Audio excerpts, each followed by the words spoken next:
On approach to Cincinnati, Ohio, the pilots of Air Tahoma Flight 185 faced disaster. 2,300 feet. Keep it steady. The airplane will fall like a rock. My God. The plane crashes into a golf course. Only the captain survives. He did not remember much of the flight. When you have a tragic event happen, the memories are not there. The wrecked engines provide investigators with their first clue. There's no evidence of burning or charring. Both engines flamed out before the crash. But according to the gauges, there was ample fuel for the flight. If there was still 5,600 pounds of fuel in the right tank, why didn't that fuel feed the engines? That was certainly something that I had not seen before.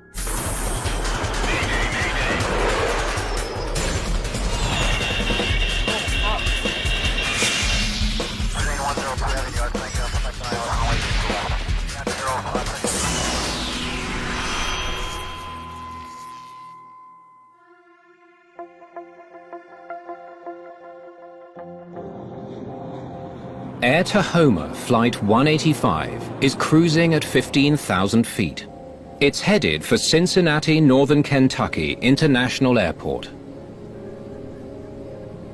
Coffee's still hot if you want some. No, thanks. I'm well rested. Captain Bruno Picelli is an experienced pilot who has flown all over the world and also worked as a firefighter in British Columbia, Canada.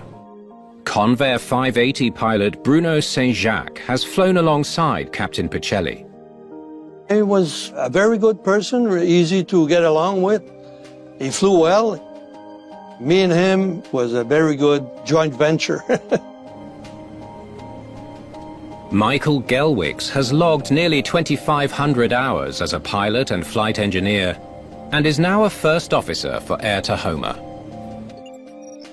Tonight's flight from Memphis, Tennessee to Cincinnati, Ohio is 80 minutes. This was the first leg of a round trip and was done every weeknight by Air Tahoma. They're flying a Convair 580, a twin turboprop aircraft used for short-haul flights. The Convair 580 is about 50 years old, was used in passenger service for a long time, and then transitioned to cargo service. It was always reputed to be a very stable, reliable airplane. So what was it like flying as a firefighter? Well, long hours. Same plane as this, different cargo, of course. There are 5 pallets containing mail and parcels from the courier DHL Express on board the aircraft.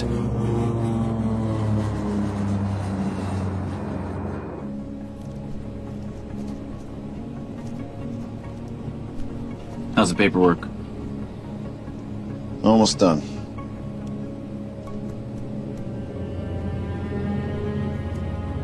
The captain was focused on some paperwork that he needed to complete before he landed in Cincinnati, which he did.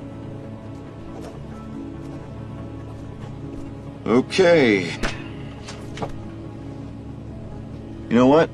I'm just gonna balance out the fuel here. Captain Picelli notices that one of his fuel tanks has more fuel than the other. The Convair 580 has 2 tanks, and you can use one tank to feed both engines until both tanks are even. 1 hour into the flight, the crew receives a weather update. Tahoma 185?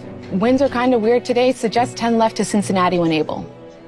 Okay, 10 degrees left to Cincinnati when able. 185, thank you. Already had it. Right on the money. As Air Tahoma 185 begins its descent, the first officer detects a change in the controls. Yoke feels funny. Say again? Feels like I need a lot of force. It's pushing to the right for some reason. I don't know why. The conveyor doesn't use hydraulic to move the control surfaces. The pilot must use a lot of arm strength when the autopilot is not on. Oh. 4 in the box. 30 miles from the airport, the controller provides an update on the approach. Tahoma 185, fly heading 090, maintain 4,000. Maintain 4,000, 185. They're packed tonight, so we're gonna go bang, bang, bang. Got it. There was pressure on it because if you get late in the sequence of the other aircraft landing in the airport, you're slowing down all the airplane behind you. Tahoma 185, cleared for visual approach, 36 right, keep your speed up. Visual approach. 36 right. Keep the speed up. 185, thank you. As the crew receives clearance for a visual approach, the aircraft continues pulling to the right. What in the world is going on with this plane? Sucker's acting so funny. We'll do a full control check on the ground. Point it down at 3,000 as quick as you can. Usually an airplane flies straight and wings level. It wouldn't give you a nice feeling to fly the plane which always want to turn on one side. 185, runway 36 right, clear to land. Clear to land, 36 right, 185. Runway's in sight. All right, I'll give you the in-range. In-range check. Cabin pressure. Set. Bypasses down. Hydraulic pressure. Quantity checks. As the crew runs the in-range checklist, AC pump is on, green light. Boost pump's on. the plane continues to handle poorly. Man, I'm telling you, what is wrong with this plane? It is really funny. Then, less than 5 miles from the airport, and just 2,300 feet above the ground, both engines lose power.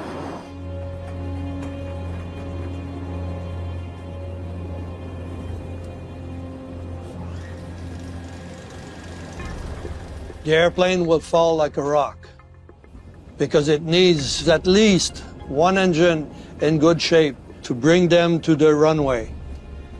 2,300 feet. My God. Cincinnati Control, Tahoma 185. We're having engine problems. Tahoma 185, do you require emergency support?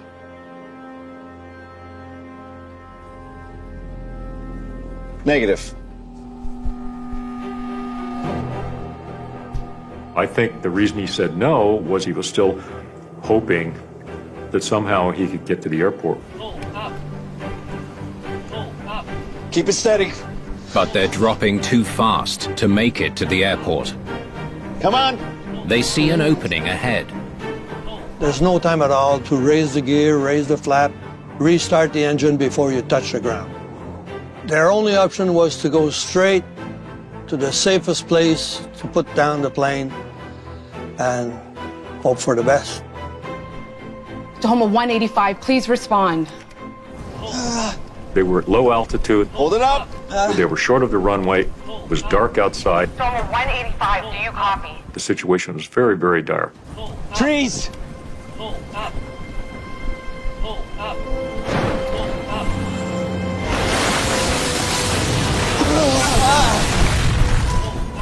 They make it through the trees. Come on! Come on! But can't keep the plane on the ground.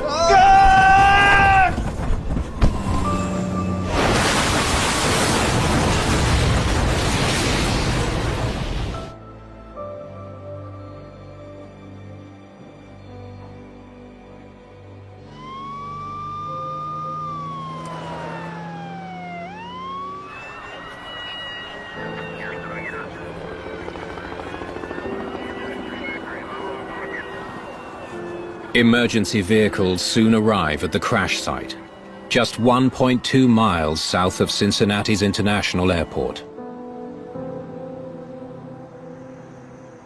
The body of First Officer Gelwicks is found in the wreckage. Incredibly, Captain Picelli has survived. Investigators from the National Transportation Safety Board, or NTSB, rush to Cincinnati and begin looking into the crash of Air Tahoma Flight 185. So, what have we got so far? Both black boxes have been sent to Washington for analysis. Good. Structural failure? Take a look. When we first arrived, what we typically do is to look for the four corners of the airplane to be able to rule out some sort of structural failure or a part or piece of the airplane departing prior to impact with the ground. We found all four corners of the plane. We found the tail here. We located both wingtips here, and the nose was essentially split in half and fractured into small pieces. If it wasn't structural failure, then what? What did the captain have to say? He's still recovering in hospital. But I did speak with the air traffic controller. And? She says the crew reported having engine problems just before crashing.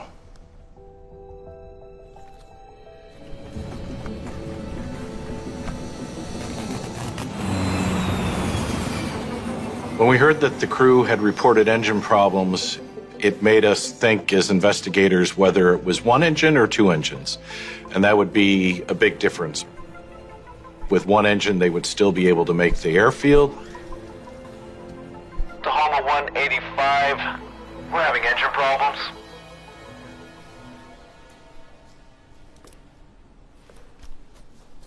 If the engines were operating before the crash, investigators expect to find burnt debris inside the engine. There's no evidence of burning or charring. I don't think we had combustion on this engine. Ditto with engine 2. So both engines flamed out before the crash. With a dual engine failure, that's not common. So we would think immediately about something with the fuel, either the loss of fuel or maybe even contamination within the fuel. Was the fuel on board Flight 185 contaminated? Fuel contamination is a danger to flight safety because it can affect both engines at the same time. Do we have the results of that fuel testing? Yeah, right here. Fuel checks out. Well, maybe they ran out of fuel? Well, it's possible. In 1978, pilots of United Airlines Flight 173 ran out of fuel while troubleshooting a landing gear issue. The DC-8 crashed into a neighborhood in Portland, Oregon. 10 of the 189 people on board were killed. To explore the possibility of whether the airplane ran out of fuel, we wanted to look initially at the fuel quantity indicators in the flight deck. Investigators recover Flight 185's instrument panel. They focus on the left and right fuel tank indicators. 0 and 5,600 pounds. That's odd. The expectation would be that both would be approximately the same value. That one was at 0 wasn't surprising, I suppose, but the other one being so much different was certainly something that I had not seen before. Okay, so they didn't exactly run out of fuel, but why are the tanks so uneven? Maybe some kind of problem in the fuel system stopped fuel from flowing to the engines. See what you can salvage in terms of fuel pumps and piping from the wreckage? We'll have a look. While looking at all the different elements of the fuel system, the hope was that you would be able to document something going wrong, either loss of fuel or fuel starvation. Investigators slowly piece together elements of the plane's fuel system. So these are the cross-feed pipe and valves? Check it out.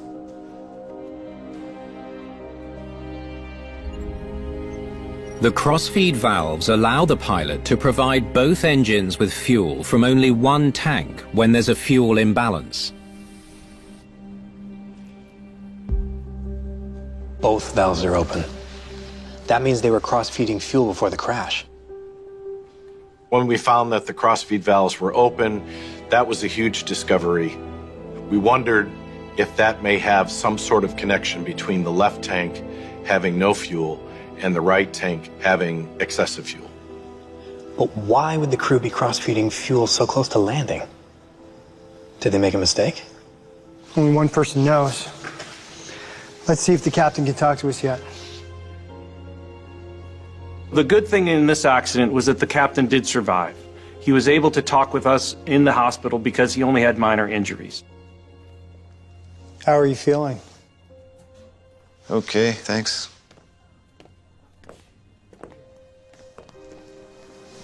Can you tell me what you remember of the flight? Every detail counts.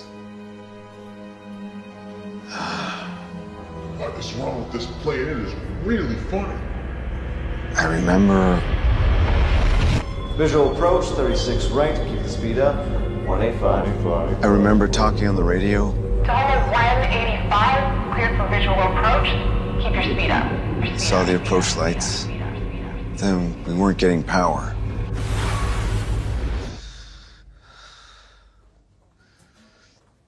Then the next thing I remember is the impact. Keep it steady. Keep it steady. Steady.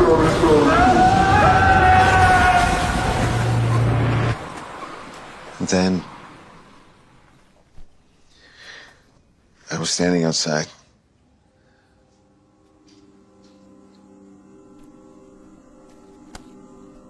One more thing. We found the cross-feed valves open. Do you remember cross-feeding fuel during the flight? I'm sorry, I don't. He did not remember much of the flight because when you have a tragic event happen, the memories are not there. Investigators searched the wreckage for clues that could explain why the two cross-feed valves were open. It's the weight and balance form for the flight.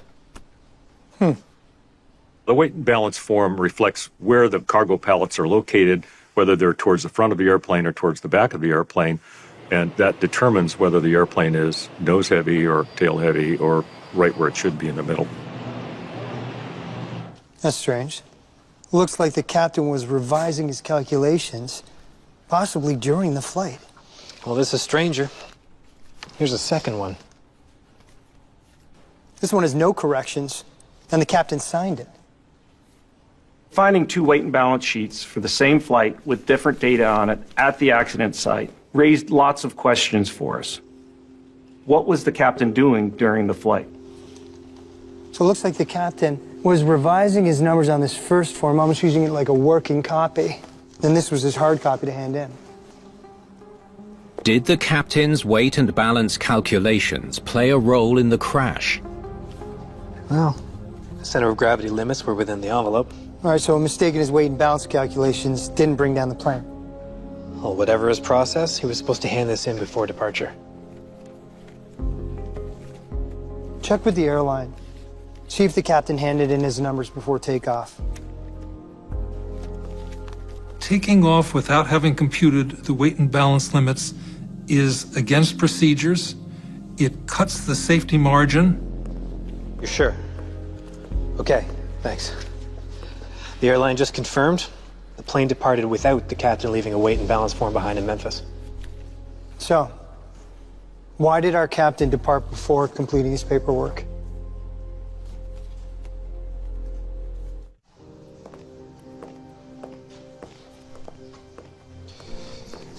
Is your coffee? Fine, thanks.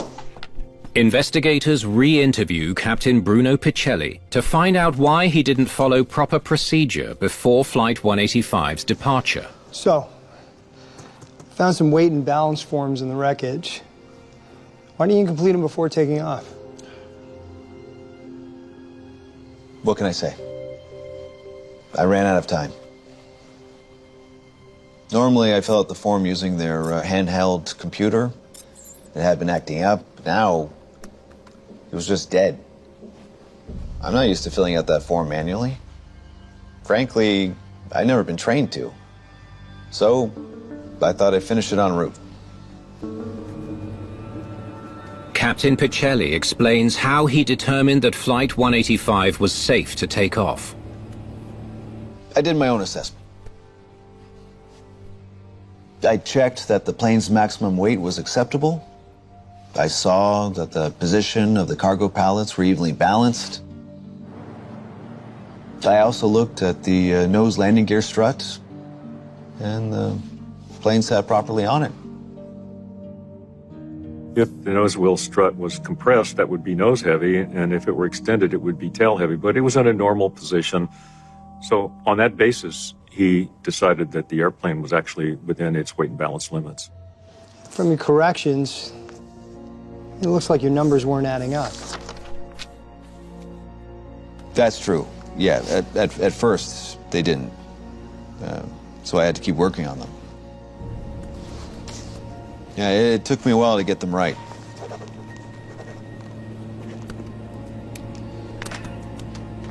How long did it take? I don't know. Did it interfere with your workflow? It was stressful. I mean, I was buried in paperwork. Right. So even though the weight and balance was not an issue with the operation of the engines, it did raise questions with regard to the crew activity. Hey, any news? With no explanation for the cause of Flight 185's engine failure, the investigation finally gets a break. Great. Send it to us right away. The lab just finished transcribing the CVR. We've got good data, but we don't have impact. The recording stops just before the crash. Well, if the recording stopped, that means the plane must have lost power. Looks like it. And it supports a dual-engine flameout.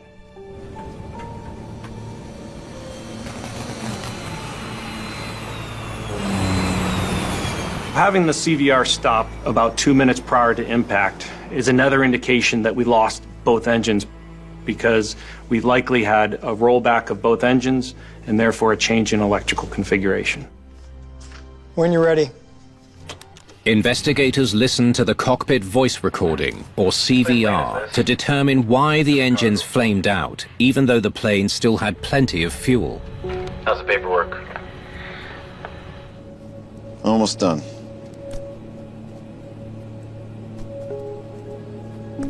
Okay. You know what? I'm just gonna balance out the fuel here.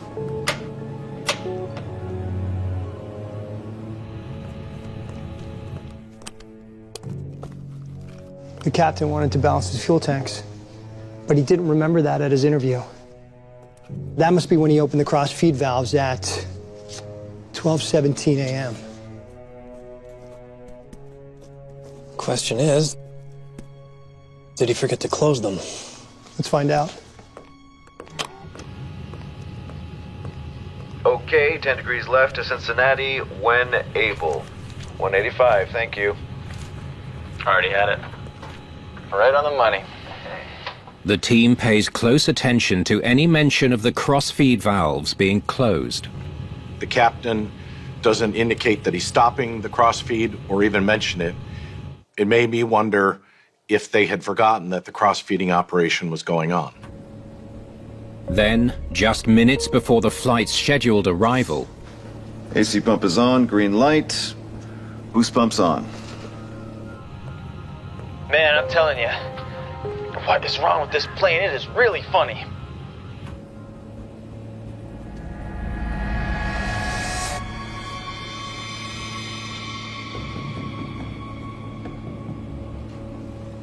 Yeah. Can you feel it? Feels like it's swinging back and forth. Yeah. We've got an imbalance on this darn crossfeed I left open.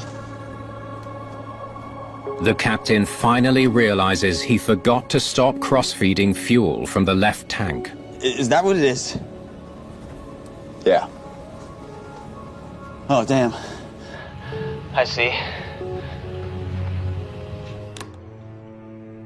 The crossfeed's been going on for almost half an hour. Looks like he never shut the crossfeed valves. He forgot to close it. That explains why the plane was so hard to handle.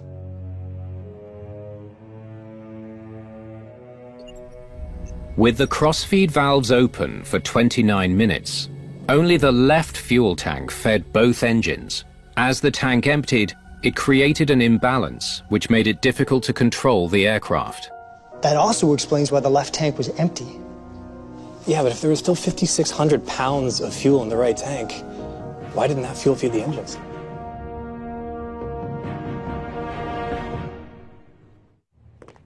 Do you have the list? Thanks. All right, let's figure this out.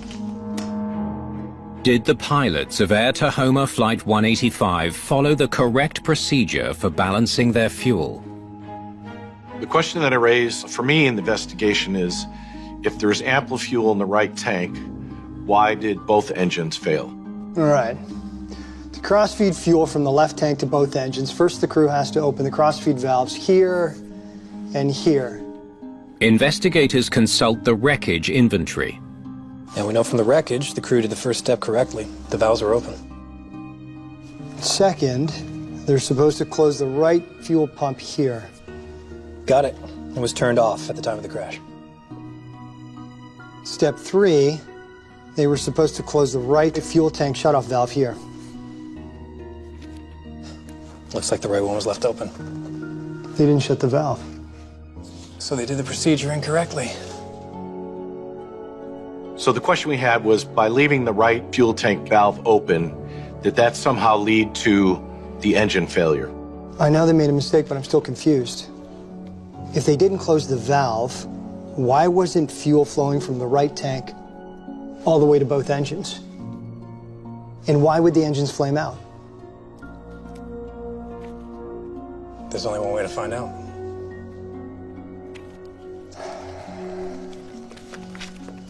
As the investigation progressed, we decided to run a test to determine what occurred during the accident flight.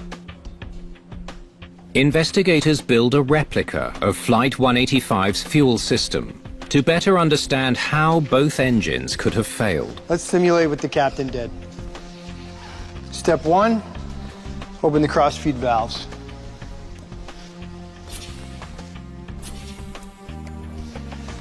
Cross-feed valves open.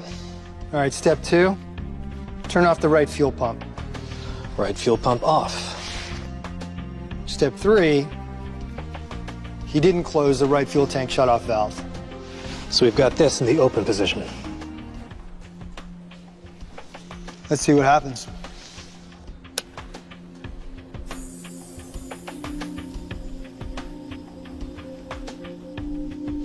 Okay.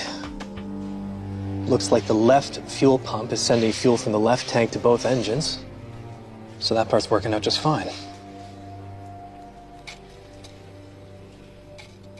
Yeah, but fuel from the left fuel tank is also flowing to the right tank.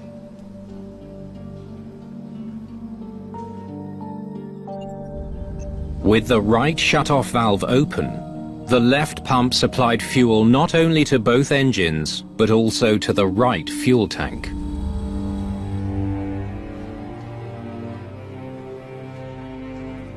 Look how quickly the left tank emptied.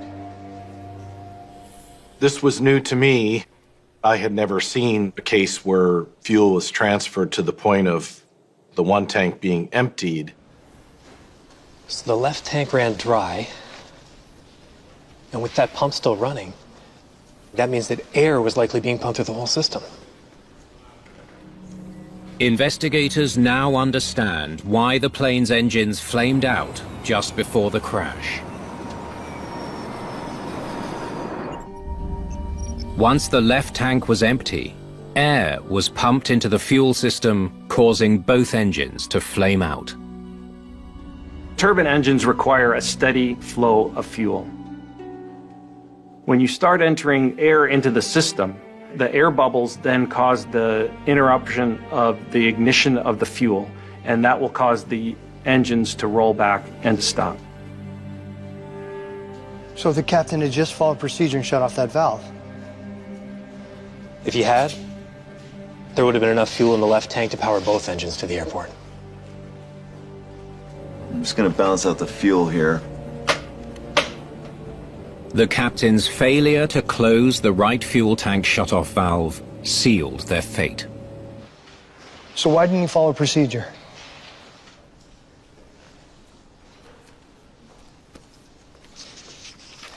As the investigation progressed and new information came to light, it was helpful to go back to the captain to discuss his recall of what happened. In your airline's handbook, they instruct pilots to shut the right tank valve during the cross-feed procedure. You didn't shut the valve. I don't remember doing a cross-feed on the day. But typically, when I do the procedure, I leave the tank valve open. Really?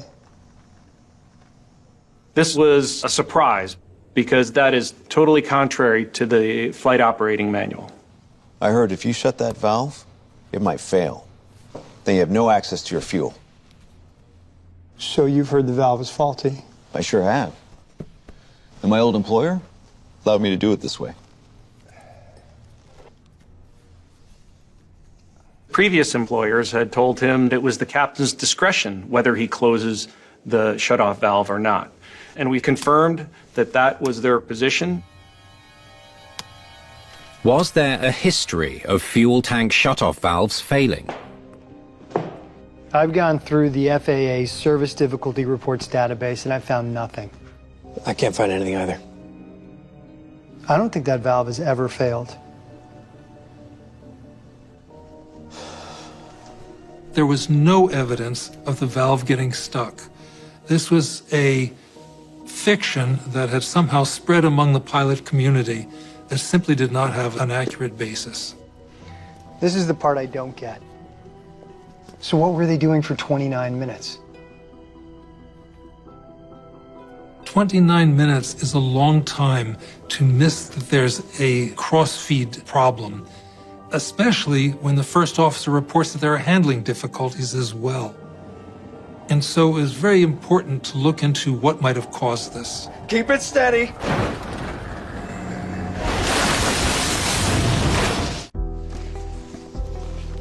All right. Captain started the crossfeed at 12:17 a.m. He didn't notice the mistake until 29 minutes later. What happened in between? Investigators returned to Flight 185 CVR to determine why the pilots didn't notice that there was a growing fuel imbalance. Looks like the captain finished his paperwork at 12:26 a.m., but he kept talking about it.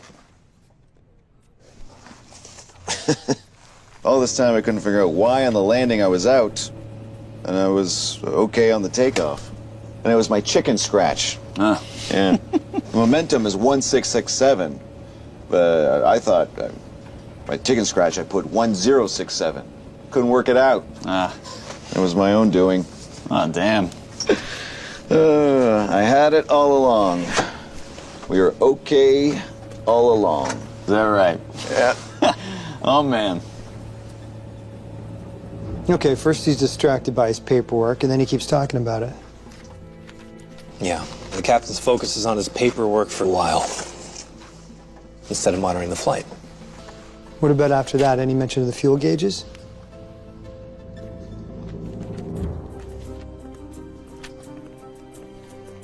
What about the first officer? How come he didn't pick up on this? 20 minutes after the crossfeed was open, the first officer knew something was wrong. Yoke feels funny. Say again? Feels like I need a lot of force. It's pushing to the right for some reason. I don't know why. I'm trying to... I'm not sure what's going on. All right, the first officer reports a problem with the flight controls, but he doesn't check his fuel gauges for an imbalance. Why? Well, according to his work record, he was still pretty new at flying the plane. Plus, he'd only been with the airline 3 months. To his credit, he was assertive that he was having difficulty in the handling characteristics. So he was completely appropriate in asking for help. And unfortunately, the captain did not respond as a pilot in command would be expected. Feels like I need a lot of force. Tahoma 185, fly heading 090, maintain 4,000. 090, 4000, 185, thank you. 090, 4000. How many times did he alert the captain to the problem? He repeated his concerns at least 7 times. Finally, the captain replied. We'll do a full control check on the ground then.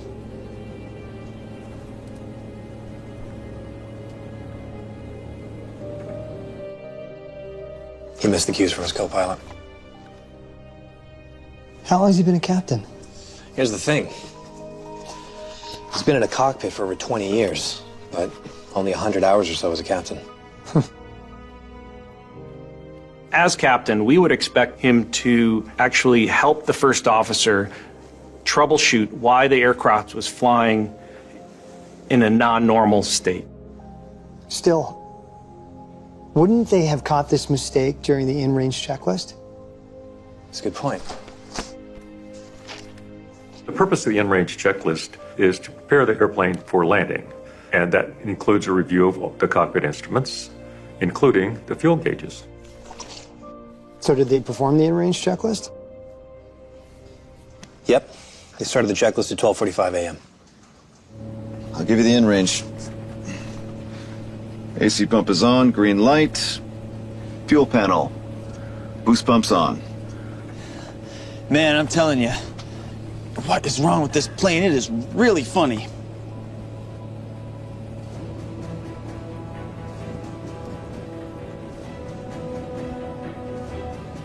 Yeah. We have an imbalance in this darn crossfeed I left open. Is that what it is? Yeah. Oh, damn. I see. Yeah. We're gonna flame out if we don't, aren't we?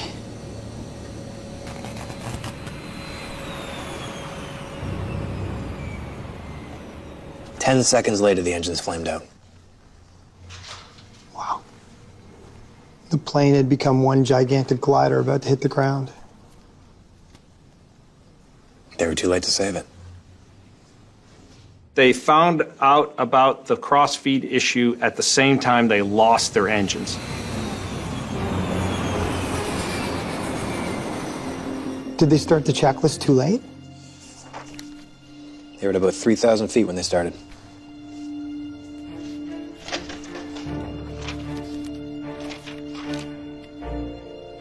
According to the airline's operating manual, they should have started the checklist at 12,000 feet. They should have started at least 10 minutes earlier. If they had, they would have caught their mistake with enough time to save the plane. If you're not monitoring the fuel gauges, when you run the in-range checklist, that'll remind you, but they waited until it was so late, they didn't have time to prevent the engines from flaming out. But it still bugs me.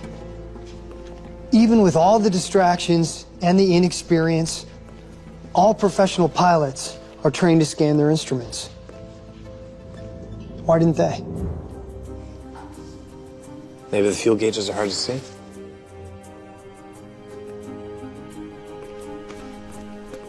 Could the pilots actually see the fuel gauges from the seating positions that they were at?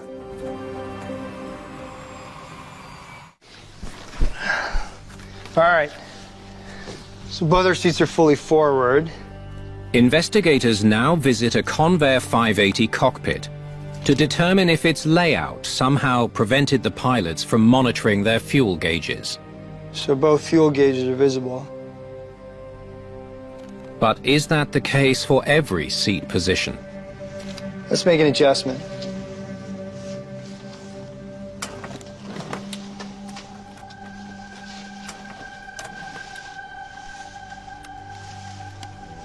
Wow.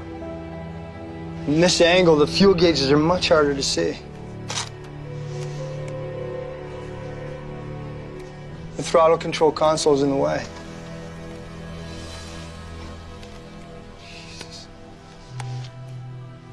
It depended on what position the seat was in. When the seat was aft, it was more difficult to see the fuel gauges. So the degree to which the fuel gauges are obscured changes depending on the seat position. It's hard to say if it played a role. Unfortunately, because of the destruction of the aircraft, the wreckage did not allow us to determine whether the captain's seat was forward or aft. What in the world is going on with this plane? Sucker's acting so funny. In this case, there was a concern about the fuel gauges and their location and whether they could be seen by the pilots. Yes, he would have to rise up just a little bit and look over at the thrust levers to be able to see the gauges. But it's your job to know what those instruments are saying at all times. I've been told some pilots put this sign up during a crossfeed as a reminder. Investigators have pieced together what led to the crash of Flight 185.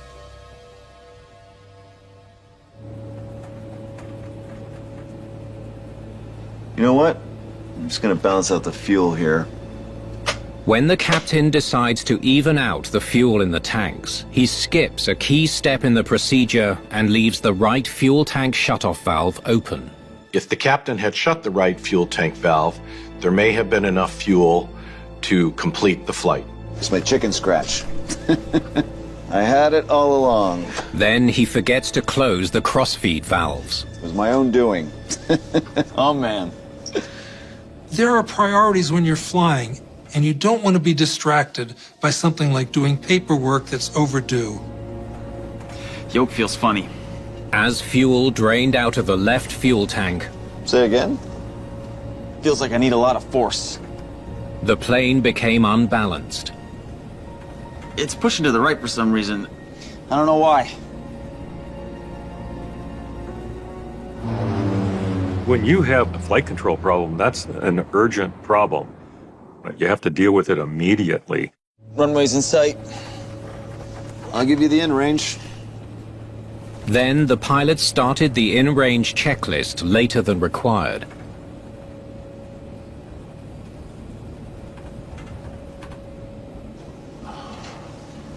Yeah.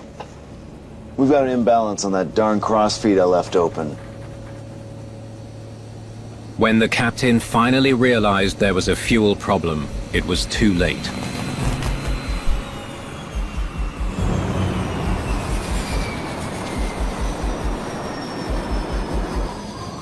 Fuel is life in an airplane. You have no more fuel, there's only one way you're gonna go, and it's down. Keep it steady.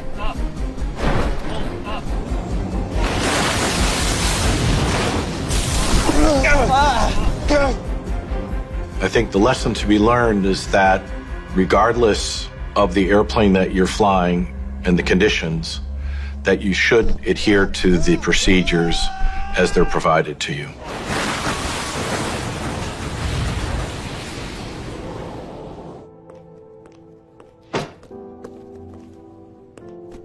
In its report on Flight 185, the NTSB makes a recommendation to all Convair 580 operators. One of the main recommendations was to inform pilots that they should shut off the fuel shutoff valves if they are cross-feeding. Ultimately, if flight crews follow the procedures that they are given, they will get on the ground safely.